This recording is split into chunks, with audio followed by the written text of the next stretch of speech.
Hello and welcome to a new Let's Play. As you've maybe already seen, Sunday here is my day for story Let's Plays. I kind of put here previously the 80 day Let's Play, and I just want to continue to play some of these type of games because I do like them, and I think it makes sense in my schedule here on YouTube to have this in my rotation once a week. So, if you are interested in joining, feel free to. This is Werewolf the Apocalypse, Heart of the Forest. It's a game from the same guys that. Actually, I think it's not even the same guys, but it's the same story kind of thing that was the vampire game that I ran a while ago. So, if you're interested in Vampire Let's Play, you can also check out my playlists on the channel. There's Vampire Let's Play. It's in a similar vein. It's a little bit like a graphic novel, I guess, with some choices. So, yeah, like a visual novel, I guess is the right term. And yeah, it's set in the world of darkness, so same kind of universe as the vampire game. And we're gonna just jump in here already with a new game. I did play this game when it came out, I think, and I'm pretty sure I finished it, but I don't remember everything about it. As you can see here, I'm playing it on the Switch here because I have the Switch version, but let's not get into the details of that. Yeah, prologue, premonition. New entry. This is a game about rage and how it helps to do things that need to be done, as well as things that we later regret. Sometimes both. How do you feel about that? So we have to decide like what our character is going to be like. So rage and how it helps us to do things that need to be done, and sometimes you regret it. I'm always angry. I'm okay with anger when it's useful. I prefer to think before I act. What kind of character you want to play? I mean, the middle road is always the boring one, right? Let's say I'm gonna be a little bit more of an aggressive person. Your rage is high. So, you're the inspired warrior type. That's okay. There's no right path here, just our decisions and their consequences. Ooh. Fuck the consequences, I guess. The forest. The woods are full of stars. They flicker, come closer, run away. They want me to chase them, to play hide and seek. I'm gonna be the observing type here in this case. Maybe not like overly aggressive then. Begin some traits, I guess. Inspiring, analytical, and spiritual. I watch as they dance around the tree trunks, float up to the gusts of wind that shiver through the branches, disappear among the leaves. There are words in their dance, but I don't understand them, not yet. Then they bunch up and fly towards me like an arrow, rushing down. They're soon upon me, but just before the spear of light pierces my breast, they disappear, and the dark of the night returns. High rage. In the darkness, I feel the tangled roots of stories keeping the forest alive, and I finally catch the scent of the enemy. I jump forward, and then I wake up.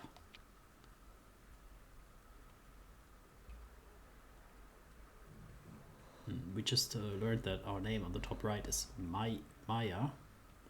We're Homet. Cold and alone. Confused, I open my eyes. The forest around me is thick, dark, and reeks of decay, so to such an extent that it's hard to breathe. Somehow I recognize this forest. I know this place. I've been dreaming about this forest since I was a child. The tree trunks, wrapped tightly in dark-leaved ivy, are covered in ripples of lichen where the vines haven't taken hold. The thorny, leafless bushes at their base are overrun with nettles. The fungi radiate with a ghoulish, sickly green light. Dark, sponge-like mushrooms cling to the fallen trees.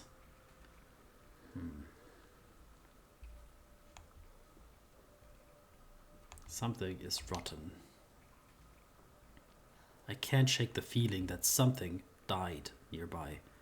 I look down and see my hands covered in a dark substance. I'm naked. A sticky, glistening film of liquid is clinging to my skin. I can feel it on my face, in my hair. Blood. Okay, here our aggression comes out a bit, I think. I shout at the forest. I start to scream from the bottom of my lungs, a long, guttural, terrifying roar that no one hears. The scream wakens something deep inside my chest. Then I see. There is a severed head right in front of me. Some choices are hard to make and they strain your willpower. Okay, so we have 2 willpower. I suppose like if I take the first choice here, it will subtract one of them. Or I can subtract my rage. The severed head. Would I touch the severed head? I think we don't want to waste our willpower right now. I'm gonna be sick. The face is contorted, the eyes bulging, the mouth open, the tongue stuck out. It's obscene. I feel bile rising in my throat and I start to retch, and then eyes open in the darkness. It must be the enemy.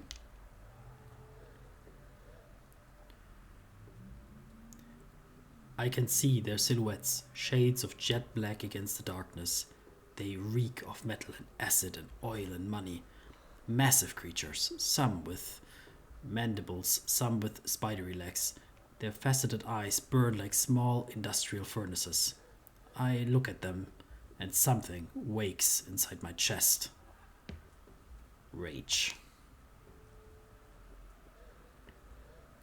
I throw the head in the direction of shining eyes and launch myself into the air. My whole body sinks with a rush of adrenaline. I descend and sink my teeth into the neck of a monster that was stupid enough to stand in my way. In a moment of clarity, I almost understand what the forest wants from me. Then I wake up.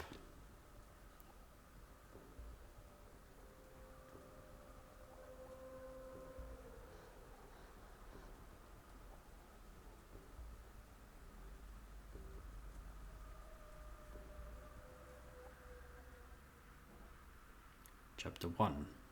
Arrival.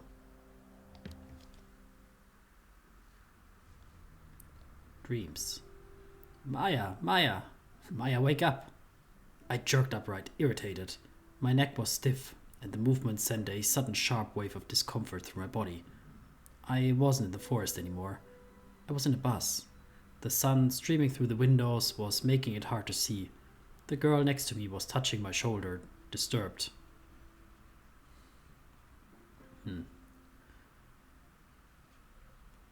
Let's try to be restraining ourselves. Maybe she's a friend of ours. What happened? Overcoming the urge to push her away was hard. Overcoming your rage strains your willpower. Okay, understood.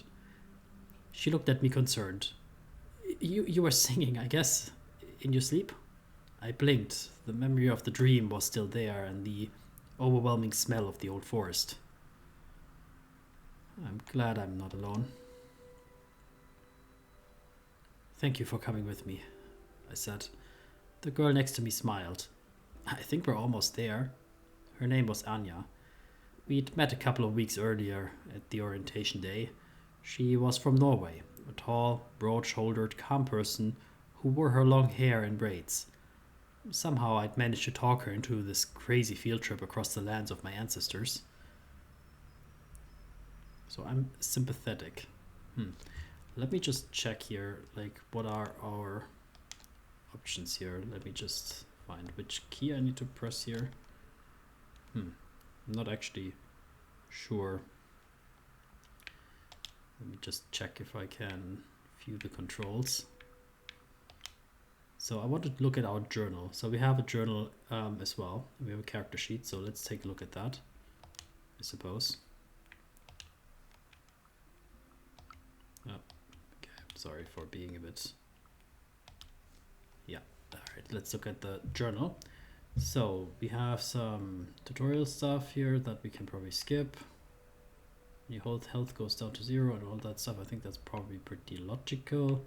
So we have a character, Anya, Maya's friend from the university. She came from Norway, a tall, calm person who wears her hair in braids, and she's an activist. Okay, very good to know. And our character sheet here is we are Meyer Barodic. We're 24 years old. We're a student, American, although the name does sound Polish. We're brave, inspiring, a little bit analytical, spiritual, a little bit, not so cunning. We're overall healthy, and we're sympathetic. I was hoping that we get like some information. I guess it just means that we are sympathetic to her, like we like her in some way. All right. I guess that's fair enough. Close that down. So she seemed excited. Anya reached into her backpack and took out 2 apples. I'm really happy we decided to come here, she said. Yeah, I said, offering her some of my kabanosi, dried meaty sausages that were so much better than the original Polish ones back in the US. I was glad Anya had decided to come with me. I had problems keeping friends around and really needed one. I did some searching, she said from over her phone, and this place is amazing. The last primordial forest in Europe. This trip was my idea. Our summer language course was starting in a few weeks, and I'd managed to talk Anya into skipping the tour of concentration camps and old churches and visiting Białowieża National Park with me instead. So far it's beautiful, she said, her eyes smiling. But why are we here again? Good question. Why were we there?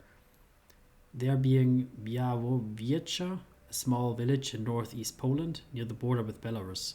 It was famous for its national park, the very last European bison, and, according to a quick web search, occasional tensions between far-right troublemakers and the local Belarusian community. The most honest answer would have been, because I've been dreaming about the forest in Białowieża since I can remember. But people didn't understand when I said things like that. I looked into her eyes. Well, we cannot tell her everything, I think, then we have no willpower left. Let's tell her as much as I could. Let's be an open person at least. I wanted to see the forest. I heard it was a must. That wasn't technically a lie. When I was little, my grandfather told me stories about an ancestral forest full of wonders and the wolves that lived in it. It was all I got from that part of the family before my mom took me, ran away, and cut off all contact with my dad.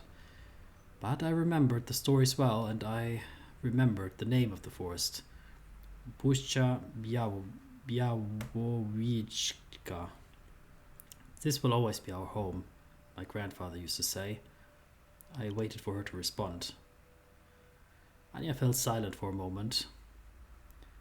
I think it's great that you came from such a magical place, she smiled. The last ancient forest of Europe, thousands of years old. I wasn't sure if I was fond of that magic, but it was hard to ignore. And that was precisely why I needed to do something, anything, about my future, that damn forest and my weird-ass family. I had a clear goal in mind. I wasn't there by mistake. I'd planned this trip for a month, with a clear goal in mind.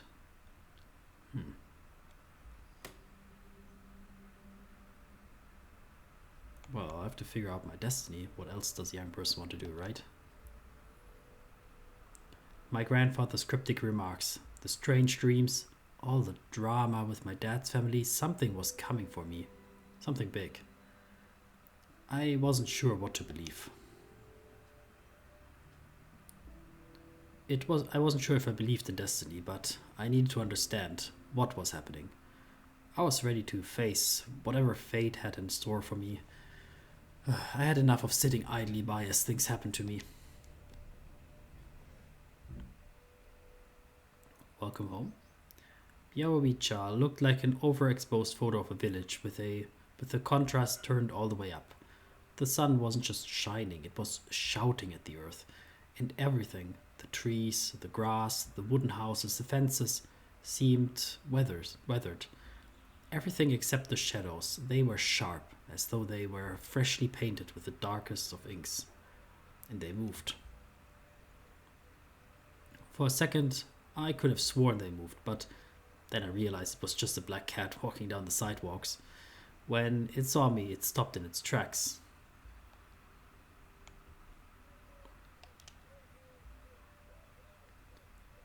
Hey, do you think they are rabbit cats? Because this one is acting weird. I mean, there are rabbit squirrels. Why not cats? She shrugged, looking around. Didn't you say your friends would be waiting for us? But he wasn't there. The cat was still staring at me. Let's go. Anya put on her backpack. I'm tired and I really need to find a toilet. For a moment I was tempted to just get out of the sun and worry about my missing friend later. But the meeting was just too important. Let's just wait a little longer, I said. I don't have his number and we really need to meet up with him. His name was Bartek. I'd met him online while researching Białowice. The man knew everything there and was to know about knows everything there was to know about local history. I asked him to check some stuff for me. I wasn't ready to tell her that the stuff was old legends and prophecies. I hope he found something. I really need to pee. Anya said it like I was 5 years old and not very bright one.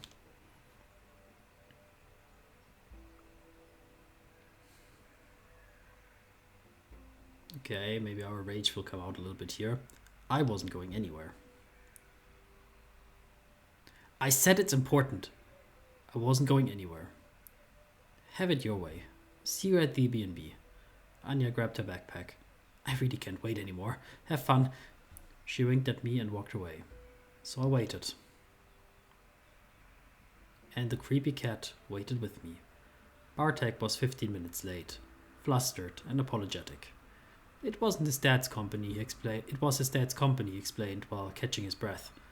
He had to help him out with some paperwork. I said nothing. I took my time looking at him. It was the first time we'd met in real life. He was tall, broad-shouldered, and had freckles all over his face. Come on, I'll take you to your place.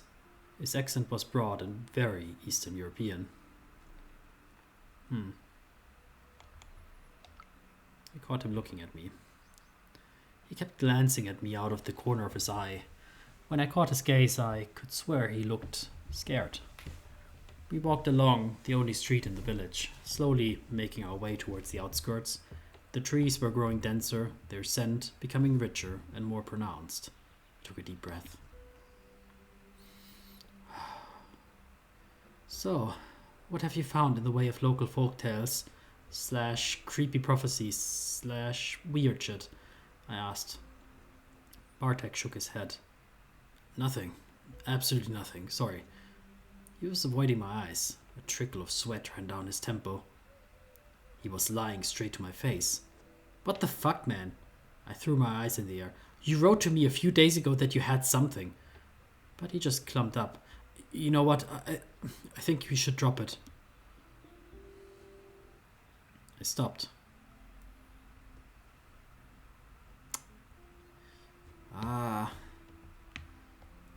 Let's channel our anger a little bit into like some charming, and unleashed all my charm. I turned to Bartek, looked him right in the eyes. I put a hand on his chest. I really had no plan after that, so I panicked and felt a sudden urge to do something unnecessary and over the top. Oh. Kiss him. I suppose so. It's one way. Let's be the socially awkward angry guy or girl. I leaned towards him, and before he realized what was going on, I kissed him on the lips with all the fake passion I could muster. It was super awkward. Oh wow. Maya, you don't have to... His face was beetroot red. Sorry if I made the wrong impression, but you know, I like you. I didn't give up. Tell me what you found, I asked, not giving up. So the game tracks your decisions on how Maya approaches problems. They will accumulate and gradually reveal what kind of person she is. deep in her heart. The story changes to reflect Maya's personality. Well, he brushed his forehead with the back of his hand. I did ask. I started with the old people here. I told them that my friend from the States was looking for her roots and wanted to know about the place her family came from. You know the drill. At first, people were very, receptive. I waited for the other shoe to drop. Then I mentioned your name. He shook his hand.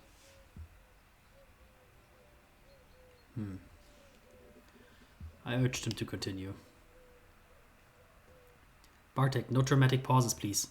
I urged him. The tension is killing me. One of the old men here told me to go to hell. The other spat on the ground, and his wife crossed herself. For a moment he looked younger and smaller. And then my own grandmother told me to stop asking. She said something else as well. I tensed up. What? I asked. She told me to pray for you. Suddenly the sweet, golden afternoon wasn't so sweet and golden anymore.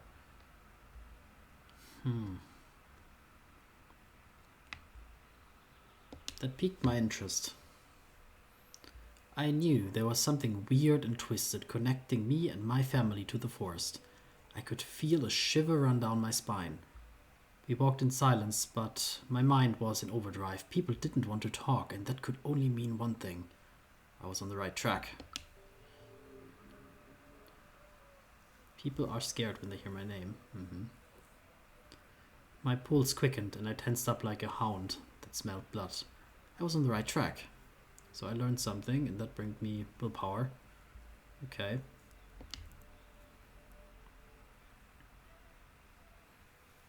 Bed and breakfast.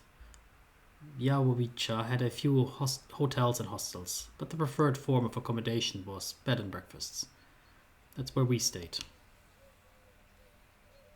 I found one that was nice, clean, and that had good reviews. We had a room on the second floor with a huge window and a great view of the forest. Anya was there, already unpacked and chilling in the summer sun. I dropped off my stuff and freshened up a bit. Bartek said a few hasty goodbyes and disappeared. And Anya was nowhere to be seen either. Interesting. I thought she was chilling in the summer sun. The day was hot and I was restless. I decided to head out. Before you go, check out your character sheet and journal. Press X and Y. You can find a load of useful information, her background, personality. Okay, we already looked at that. Currently, we don't have any enemies, I guess.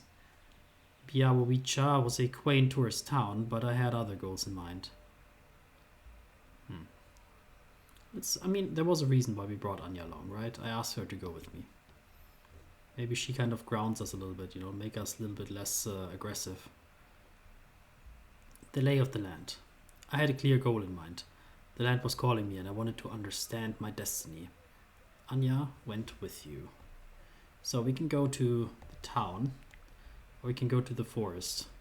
So I'm of course super curious about the forest, but I'm not sure if I can find the answers there.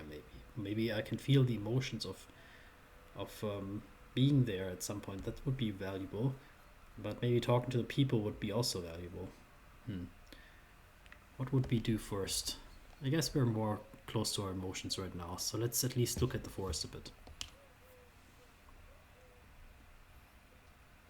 Into the woods. It was dark in the woods. Dark, humid, and chilly. The leaves didn't let through a lot of the sunlight. Daniel looked at Anya and me over his shoulder.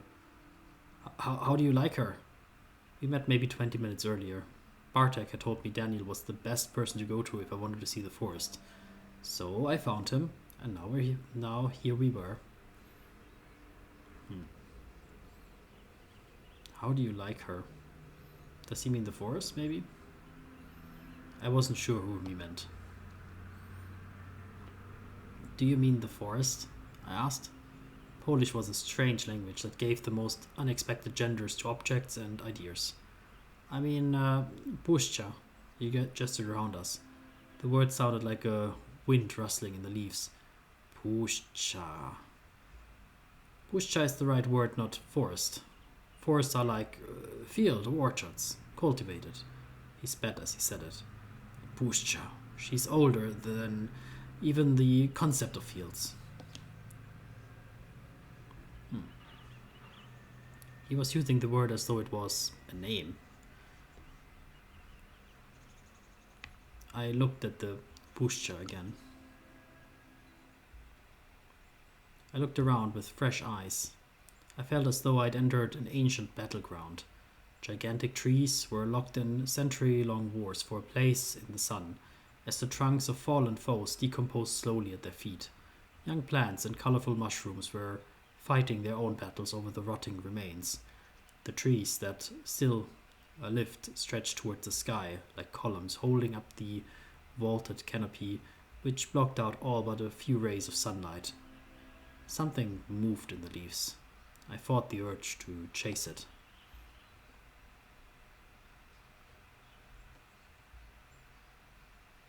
I loved what I saw.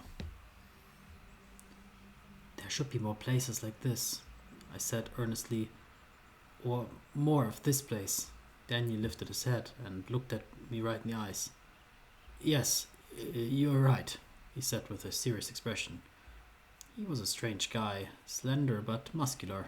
Not the CrossFit type, he was more the kind of strength you get from working all day in the open. His skin was weather-beaten and bronzed by the sun, like tanned leather, and he moved in a very deliberate way. I'm also sympathetic to him. I suppose despite our rough personality, we do manage to make friends with at least some people. But his fingers were slim and delicate, and his eyes were the strangest shades of yellow-green. Then I remembered why I was here.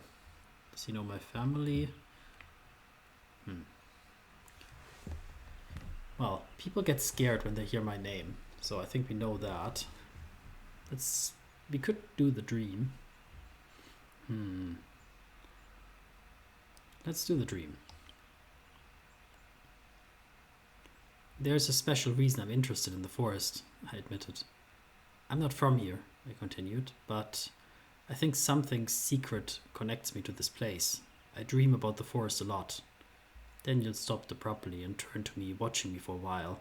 His nostrils flared as though they were tasting the air. Yes, his face broke into a smile. I think our families might have known each other many winters past. Puszcza still remembers. Come on, he started walking. I know exactly what you need to see. That sounded vague. I bet he told all the tourists that, but I followed him. Now we're at the crossroads, where we have to choose a path. And I think we will do that in the next episode. But for this episode, thanks for watching, and I will see you next week to continue here. Take care. Bye bye.